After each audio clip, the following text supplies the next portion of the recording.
Okay, I played good cop with the last Scooby movie, but Scooby-Doo and the Reluctant Werewolf is just dumb. And it's a sad way to end the Hanna-Barbera Superstars 10. If Yogi and the Space Bears was Hanna's version of a sci-fi B-movie, this was their bad attempt at a B-horror movie. You know, between those movies and that crazy Saturday morning lineup CBS made in '86, it's like everyone involved with animation in the mid to late '80s was obsessed with making cartoons based on what they used to see at the drive-in. And I think there's a reason this trend didn't last long. So in this story, Shaggy has become a race car driver in the wacky races that has become more NASCAR than Grand Prix, but he's also now become a target for Dracula, who wants to turn him into a replacement for the retired werewolf of his rogues gallery to race in the Monster Road Rally. Is he doing this out of some vendetta because the guy ran away from teaching at his daughter's school? Oh, you silly geese, that would imply Hanna-Barbera had any concept of continuity! Nope, apparently Shaggy is just destined to become a werewolf if the moonlight shines directly on him when it's in this perfect position every 500 years. Yep, they're pretty much stealing elements from Fangface, which itself was a ripoff of Scooby-Doo. It's the circle of animation copycatting. And here I had thought Bill and Joe had no ill will toward Ruby and Spears for walking out on them. So what all do we have wrong with this thing? Where do I even start?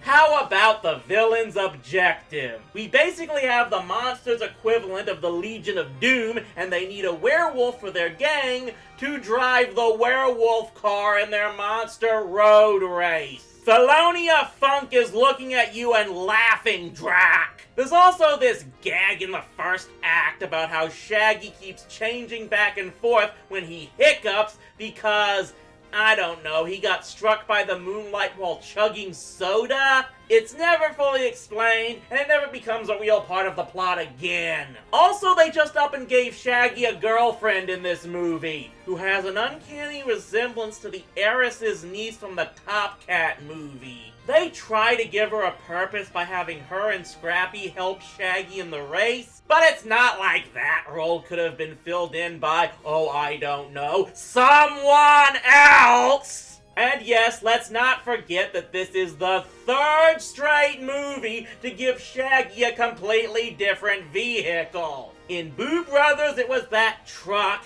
In Ghoul School, it was this unmarked red van. And here he just drives his race car everywhere. Seriously, did Fred and Velma claim rightful ownership of the Mystery Machine back in 1983 or something? And let's talk about the race itself. It's the wacky races, plain and simple. They combined the wacky races with old monsters and just threw in Shaggy, Scooby, and Scrappy. I just don't know what they were trying to do with this one. The story is nonsensical, most of the jokes fall flat, and the villains are lamer than an old guy dressing up as a shock monster in order to scare the villagers away from his money laundering operation. I haven't watched all of the Scooby movies that have been released in the Warner era, but I think I'd still put all of them above not just this entry, but all three that were released in this group.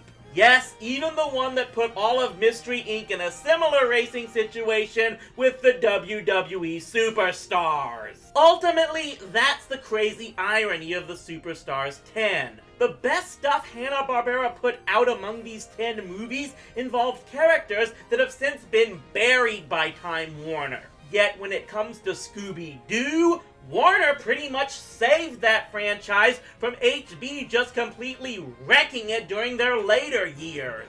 If nothing else then, I hope this retrospective has shown you all some of the Hanna-Barbera's old characters that sadly have been left to the wayside in more recent times. If you want the best of Scooby-Doo, look at just about everything made since 1998. But if you want movies that highlight the best traits of some of Hanna-Barbera's more classic original characters, I would definitely recommend checking out the rest of the Superstars 10 to find out just what those characters were all about. Stay rowdy, my friends! Going on a rockin' spree. Rock, rock, rockin' around the galaxy, rock.